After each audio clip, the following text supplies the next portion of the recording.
நான்கு குணம் சேர்ந்ததுவோ பெண்ணிடமோ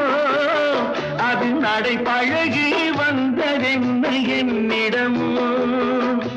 நான்கு குணம் சேர்ந்ததுவோ பெண்ணிடமோ அது நடை பழகி வந்ததென்ன என்னிடமோ அது நடை பழகி வந்ததென்ன என்னிடமோ என்னிடமோ நான்கு குணம் சேர்ந்ததுவோ பெண்ணிடமோ